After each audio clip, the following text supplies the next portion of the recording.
Du lundi au vendredi, jusqu'à 19h, des battles. Move te donne la parole. 0145 24 20 20 Snap, le compte Move Radio pour la prendre la parole, pour débattre, pour discuter avec nous et entre vous en toute cordialité. Comment ça va, Amel? Ça va trop bien, Tanguy, et toi? Ça va, on va parler des personnes en situation de handicap ce soir. Oui, trouver un taf, prendre le métro, le RER, monter quelques marches pour accéder à un musée. Bon là c'est fermé, mais quand c'est ouvert, ces actions vous semblent simples et quotidiennes, mais pour 12 millions d'handicapés en France, il s'agit d'un véritable parcours du combattant, sachant qu'en plus, dans 80% des cas, ce handicap est invisible. Alors est-ce que vous trouvez que les personnes en situation de handicap sont traitées comme les autres? Qu'est-ce qu'il faudrait changer en priorité pour leur faciliter la vie? C'est les questions du soir. On en discute, on en débat ensemble jusqu'à 19h. 0145 24 20 20 comme d'hab et Snap, le compte Move Radio. Vous avez aussi notre sondage sur Insta pour réagir. Des battles, c'est ton émission jusqu'à 19h. Donne ton point de vue. Donne ton point de vue. Sur Move. Des battles. Vous avez fini de jouer, hein? Eh mais en fait, vous sentez rien du tout là. Et la jupe, elle est où là? Non, ça c'est des bas de contention. Ça, si je l'aimais pas, je risque de m'évanouir. Moi, je vais pas vous mettre des bas. Hein. Même pour vous. Vaut mieux vous évanouir. Franchement, à un moment donné, faut. On dit non, on les met pas, on reste là. 19 millions d'entrées quand même pour Intouchable, c'était en 2011. Ouais. Le handicap était dans la lumière et après il est retourné dans l'ombre. Parce que quand on est handicapé, c'est une galère pour accéder à l'emploi, au logement, à la culture et même aux études. Est-ce que les personnes en situation de handicap sont traitées comme les autres? Tu le demandais à Mel. Comment mieux prendre en compte le handicap? C'est tout le débat du soir. On va commencer avec Mélanie, 22 ans, qui nous appelle du 91 et on sera après avec David Gall, qui est membre du collectif La Voix du Handicap. Bienvenue à vous deux. Salut Mélanie, bienvenue dans des battles. J'ai une première question pour toi. Est-ce que tu trouves que les handicapés sont les grands oubliés de la nation? Wow. Ah oui, mais totalement. Ah mais il n'y a pas photo. On pense jamais à eux, le fait même de discuter, même ne serait-ce que prononcer le mot handicapé, tout de suite ça fait peur, ça peut être aussi perçu comme une insulte. Ouais. C'est tabou à fond, alors qu'au final... tout le monde peut devenir handicapé du jour au lendemain ou même naître comme ça. Enfin, c'est quelque chose de normal en fait.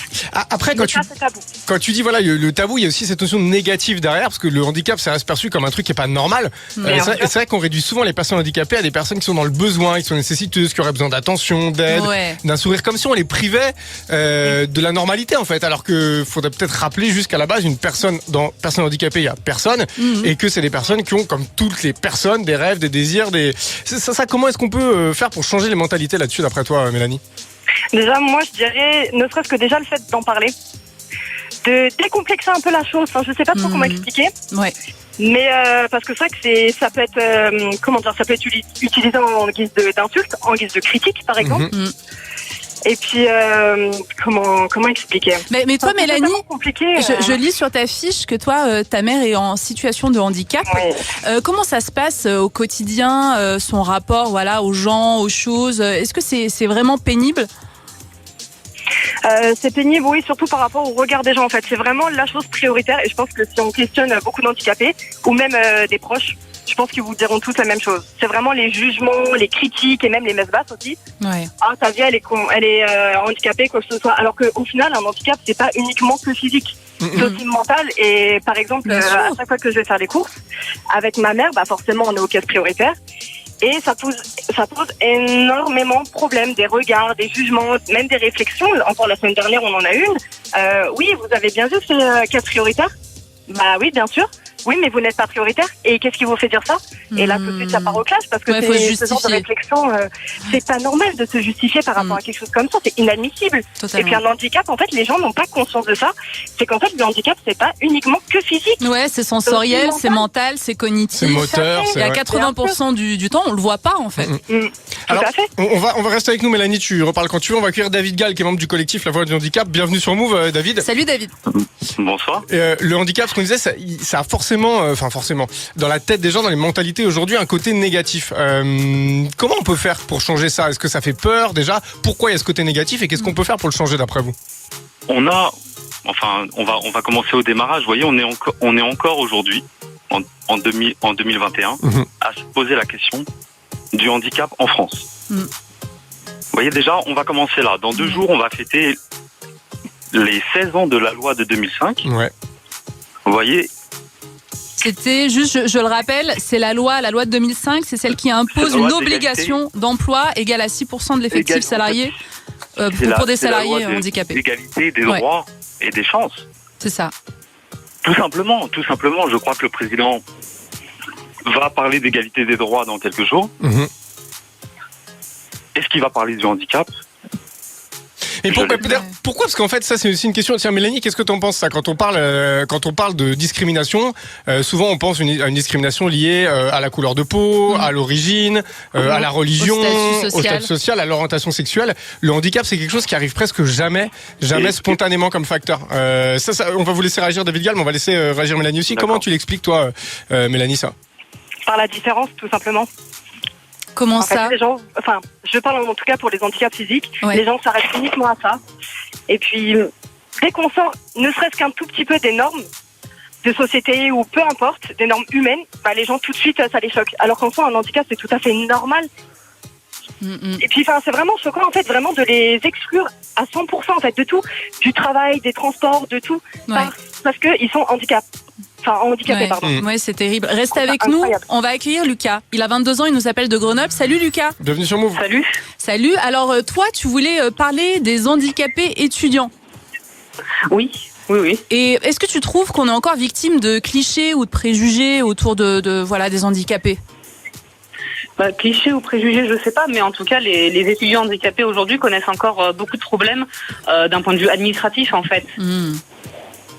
Alors ça c'est clair. Lucas, tu vois, c'est un truc qui revient souvent dans le témoignage des étudiants handicapés, c'est le millefeuille administratif, que c'est ultra compliqué. Il y a un truc qui est beaucoup revenu, c'est les galères avec Parcoursup, parce qu'il y a une fiche à venir, donc les notes, les appréciations des profs, qui a posé pas mal de problèmes à plusieurs lycéens handicapés, parce qu'en gros la raison des absences en classe de certains élèves pour des raisons de santé apparaissait pas sur la fiche. Donc en fait déjà ça c'est un premier problème. Ça montre que c'est pas considéré.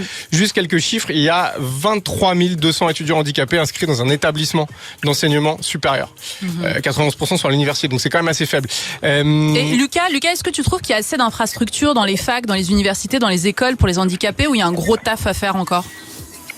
Je pense qu'il y a encore du travail. Au niveau des infrastructures, je ne sais pas trop, mais je pense qu'en tout cas, il faudrait faciliter les démarches, faciliter tout le côté administratif, parce que c'est pas possible de s'épuiser à faire des démarches pour au final que ce soit encore plus compliqué une fois qu'on les a fait. Et après, j'ai une question, Lucas, qui peut paraître un peu chelou, mais quand on est en situation de handicap et qu'on est confronté à toutes ces difficultés, est-ce qu'au final, on peut pas se dire, c'est pas pour ça que c'est une bonne chose, mais tu vois qu'il y a aussi une forme de force à en tirer, tu vois, parce qu'il y a tellement... je me souviens quand on avait fait l'émission sur les maladies mentales, en fait, ce qu'il en était ressorti, c'est qu'en fait, il y avait la norme, tu sais, ce qui est considéré comme normal, et ce qui est en dehors de la norme. Mais qu'en fait, pourquoi est-ce qu'une personne qui serait par exemple bipolaire ne serait pas dans la norme? La norme est complètement arbitraire. Totalement. Pour le handicap, c'est la même chose. Que le handicap soit physique ou qu'il soit mental, c'est pareil. Tu vois ce que je veux dire, Lucas, en fait? Est-ce qu'il n'y a pas aussi une forme de force et d'exemple à puiser chez les personnes en situation de handicap? C'est pas comme ça que je le dirais, parce que je trouve que c'est pas forcément, on cherche pas forcément quand on est handicapé à être des leçons de vie ou des forces à tirer. On cherche juste à vivre, et je pense que le mieux c'est juste de je pense que le terme de force est pas forcément le mieux choisi. D'accord. C'est plus de la résilience. Ouais, et puis juste de la normalité en fait, quoi. C'est totalement. Vrai. Oui, voilà, on vit notre vie comme on nous amène à la vivre, et c'est pas, on est forcé en fait, on est obligé de le faire. Donc on n'est pas plus fort, on est juste contraint. On va redonner la parole à David Gall, membre du collectif La Voix du Handicap. David, vous êtes là? Oui, je suis là. Alors qu'est-ce que vous en pensez justement de la situation des étudiants handicapés? En plus là, avec le distanciel, est-ce que du coup... Je pense qu'il y a une double peine, si je peux me permettre. Ouais, allez-y. La double peine aujourd'hui, elle est réelle. On a des gros soucis d'accessibilité. D'ailleurs, je pense qu'il faut mettre le point sur différentes thématiques. Le handicap aujourd'hui, ça englobe beaucoup de sujets. Et sur l'accessibilité des lieux, on a un gros retard. Clairement. Mais on peut... Je vous laisse finir. Allez-y. On peut aussi prendre comme point de référence le métro. L'accessibilité des personnes handicapées au métro. On va prendre l'exemple de Paris. Il y a 303 stations. Il y en a que 9 stations. Elles sont sur la ligne 4 qui sont équipées pour les handicapés. Et si on compare avec d'autres pays, par exemple à Londres, c'est 18% d'équipement. Barcelone, c'est 82%. Et Tokyo, ils sont à 88%. Donc on est loin derrière.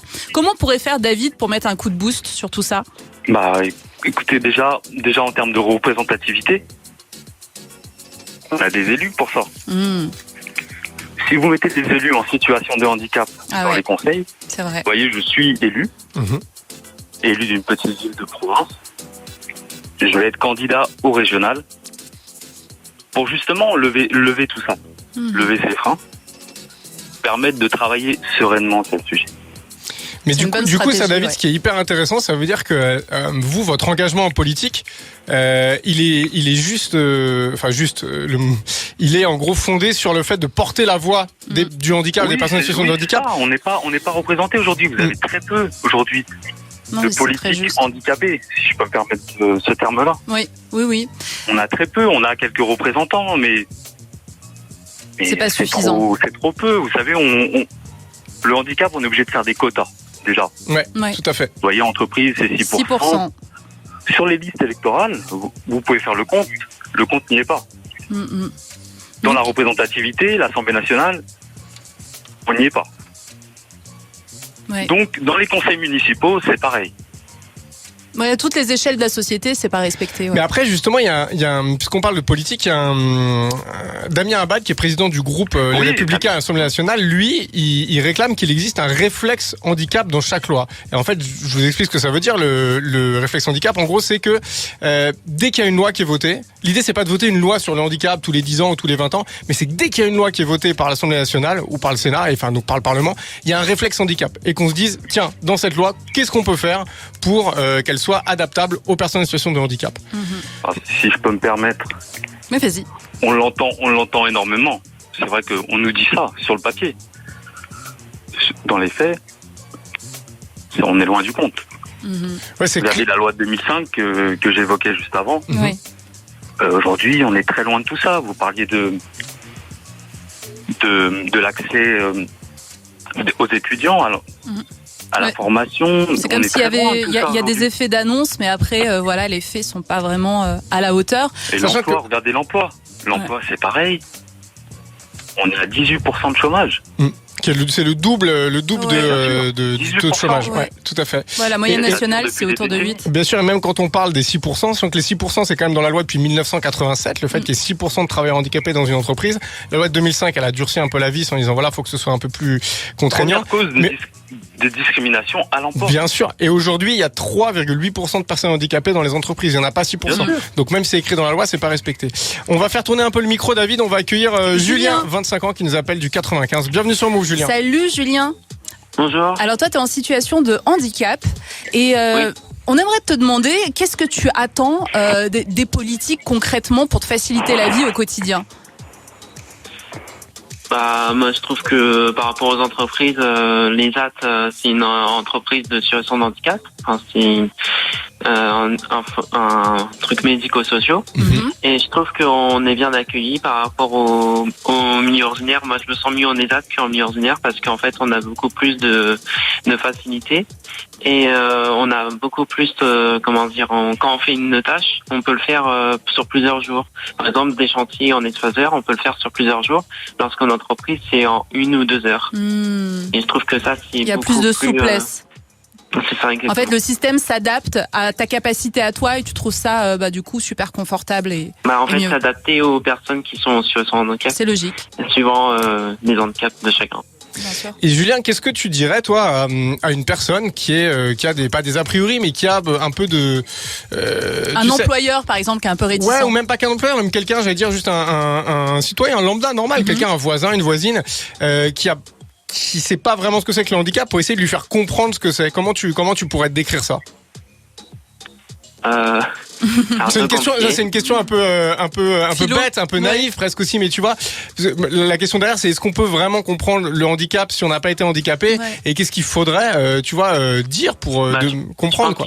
Il faudrait passer par le handicap, de ce qu'on ressent exactement. Il faut le vivre pour comprendre ensuite, je pense. Ouais, totalement. En fait, je pense qu'on devrait...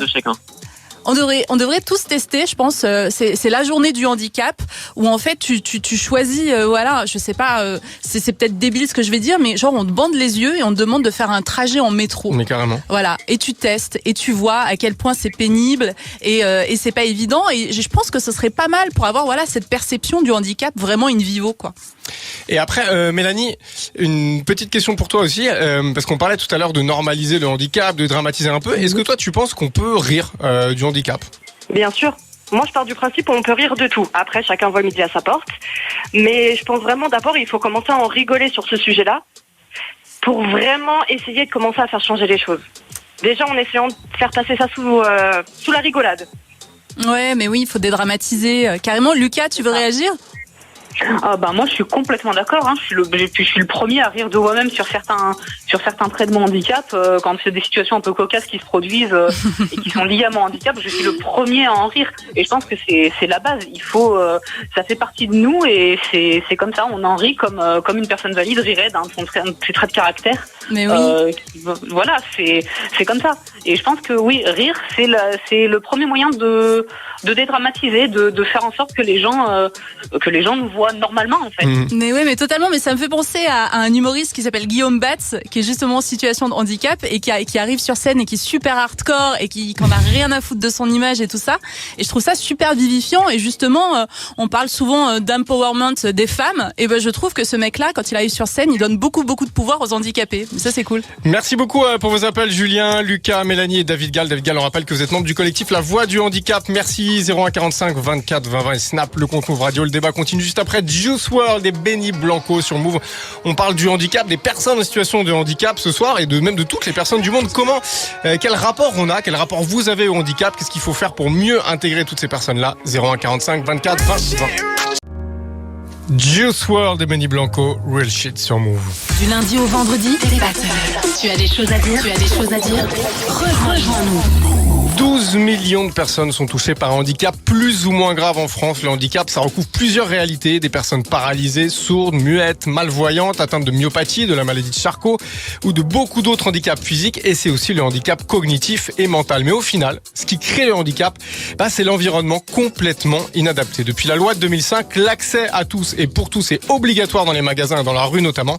Mais cette obligation est pas du tout respectée. L'année dernière, le gouvernement a dévoilé un plan avec 12 mesures pour que les personnes handicapées aient une vie comme les autres et au milieu des autres.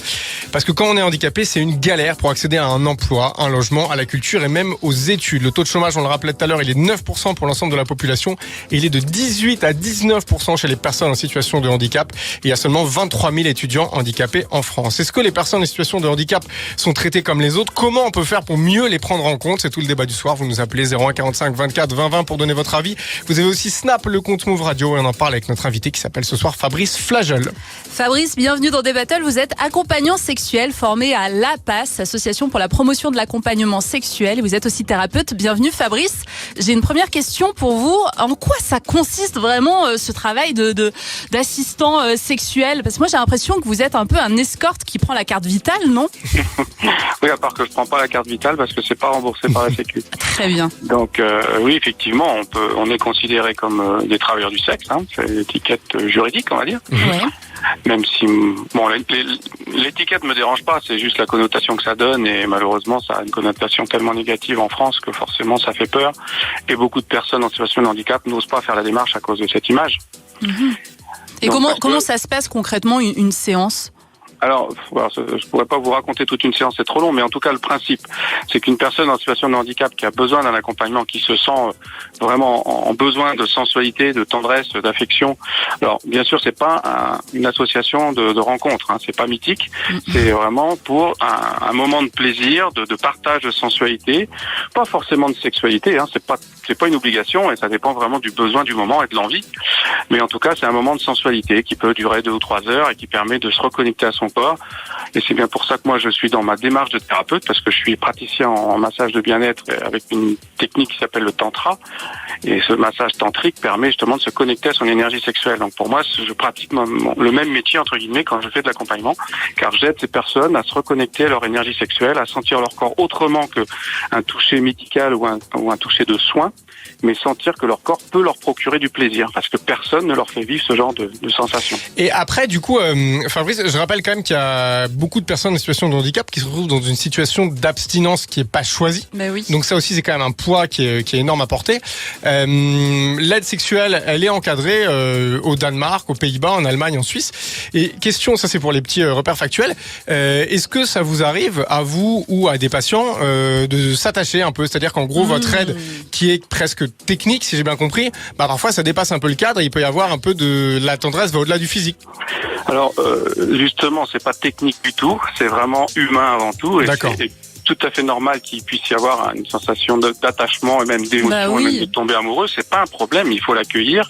Il faut simplement savoir le gérer, beaucoup en parler. C'est pour ça que avant d'organiser une rencontre, on communique énormément en amont, que ce soit par mail au départ, ensuite par téléphone, et ensuite on se rencontre pour discuter, pour être sûr du choix, de l'envie, que je corresponds bien à que la personne a vraiment bien envie de passer un moment avec moi.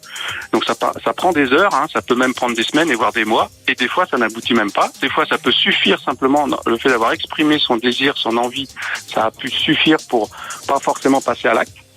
Et puis bon, c'est rare, j'avoue que ça m'est arrivé qu'une fois. Mais en tout cas, ce qui est sûr, c'est qu'on m'appelle pas le lundi pour prendre rendez-vous le mercredi. C'est pas possible, quoi. Ouais, il faut plus de temps, quoi. C'est la discussion, de la rencontre. Voilà. Après, j'ai une question. Si vous avez pas envie d'y répondre, si vous trouvez que c'est trop osé, il y a pas de souci. Mais juste pour expliquer justement la démarche et comprendre ce rôle d'accompagnant sexuel, est-ce que vous, du coup, à titre personnel, quand vous êtes dans cette démarche donc d'aide, ça vous arrive aussi de prendre du plaisir? Ah, mais de toute façon, je le ferais pas si je prenais pas de plaisir, parce que la personne que j'accompagne le sentirait. Et ça marcherait pas. D'accord. Surtout que moi, j'accompagne que des femmes en relation à deux intimes. Et alors peut-être plus, c'est peut-être un discours macho, je sais pas, mais j'ai l'impression que peut-être les femmes ont encore plus besoin de sentir que leur partenaire prend du plaisir en ayant une relation avec elles. Et là, c'est pour ça je ne triche pas, je me drogue pas. Mais Fabrice, quand vous sélectionnez une de vos patientes, vous choisissez. Je ne sélectionne pas. Est-ce qu'il y a du physique ou pas? Non, il n'y a pas du tout de sélection comme ça. Moi, j'accueille tout le monde, je suis prêt à rendre. Et c'est pour ça que je ne demande aucune photo et je ne veux pas du tout voir à quoi ressemble la personne. Okay. Et je la découvre le jour où on se rencontre.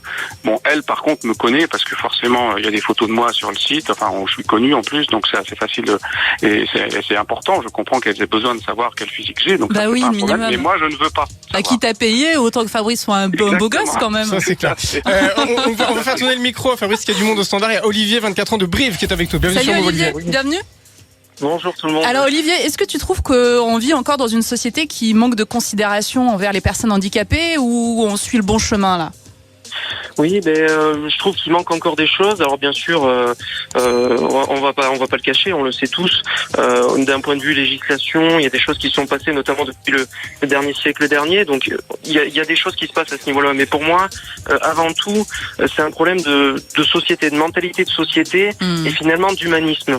C'est-à-dire que moi je trouve ça honteux, scandaleux qu'en 2021 en France, en sachant la puissance quand même mondiale qu'on est, la place qu'on a et le recul qu'on a quand même de plus en plus, je trouve ça honteux qu'on ait encore des gens qui vont prendre une place pour handicapés, etc. en sachant que par exemple à ce niveau-là, on peut tous être concernés par ça, puisqu'en fait il n'y a pas que le handicap de naissance, on peut tous devenir handicapés du jour au lendemain. Donc en fait c'est une place qui peut un jour, qui peut vraiment être pour nous un jour. Donc en fait je trouve ça juste scandaleux et inhumain qu'il y ait des personnes qui un manque de respect, etc. Voilà, c'est un manque de respect. Alors ça, c'est un problème à part. Mais par exemple, moi, je sais que d'un point de vue privé, d'ordre plus privé, je connais une personne, en situation de handicap. Et effectivement, il y a ça. Il y a avant tout les mentalités qui, je pense, il en va de la responsabilité de chacun. J'estime qu'après, c'est sûr que tout le monde est différent. Il y aura toujours des cons sur terre. Mais je trouve que tout part de là, puisqu'une société, c'est avant tout tout le monde. On avance tous ensemble. Vivre ensemble. Et après, effectivement, il y a encore des choses à faire d'un point de vue des formations, etc. Puisque je sais que la personne que je connais, dans tous les domaines d'ailleurs, puisqu'effectivement, quand elle a voulu, notamment pour une école de conduite, pour le permis de conduire, ça partait bien, c'est-à-dire qu'il y avait quelque chose qui était ouvert pour les personnes en situation de handicap. Et puis un beau jour, on annonce que non, en fait, ça va se terminer, c'est plus possible, ça va plus se faire. Ouais. Et puis on a des explications un peu vaseuses. Je trouve ça évidemment c'est pas correct, puisque totalement. C'est pas correct. Moi, j'estime que quand on veut aider les gens, si on peut le faire, il faut le faire. Et si on le fait, on y va jusqu'au bout. Parce que sinon, ça sert à rien de donner des espoirs aux gens. Oui, c'est clair. Et puis après, d'aller à fond on a l'impression qu'il y a beaucoup de mesures qui sont un peu, pour se donner bonne conscience, et finalement, ça tient pas la route. On va accueillir Chloé, Olivier, Fabrice est encore avec nous. On va accueillir Chloé, 22 ans de Rouen. Bienvenue sur Move, Chloé. Salut Chloé, bienvenue. Salut, alors moi je voudrais juste pousser un petit coup de gueule. Vas-y, parce que moi je suis dans le médical et en fait je suis au médical à domicile et en fait juste pour faire le parcours, j'ai une personne qui naît handicapée lourd. Moi j'en côtoie de plusieurs âges. C'est quoi? C'est la personne, elle naît, on diagnostique un handicap lourd. On dit quoi aux parents? Prenez votre enfant et entre guillemets démerdez-vous.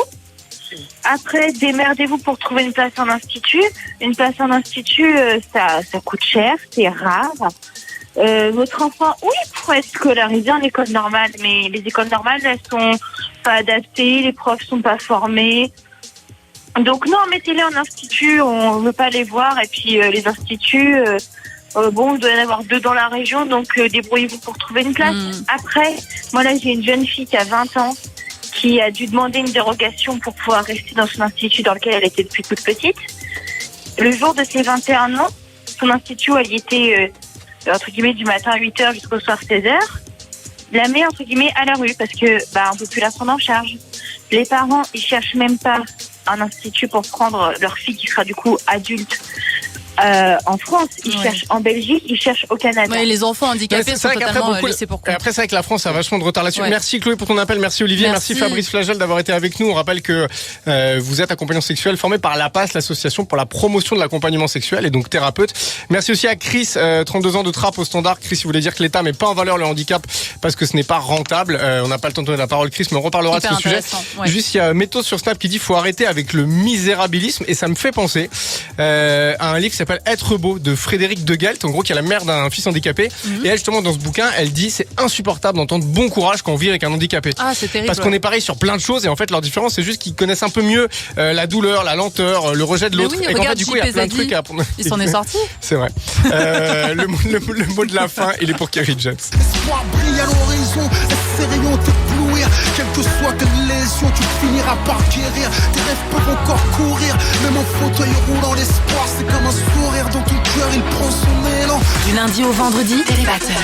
Jusqu'à 19h, tu as des choses à dire? Rejoins-nous. Move. On se retrouve demain 19h.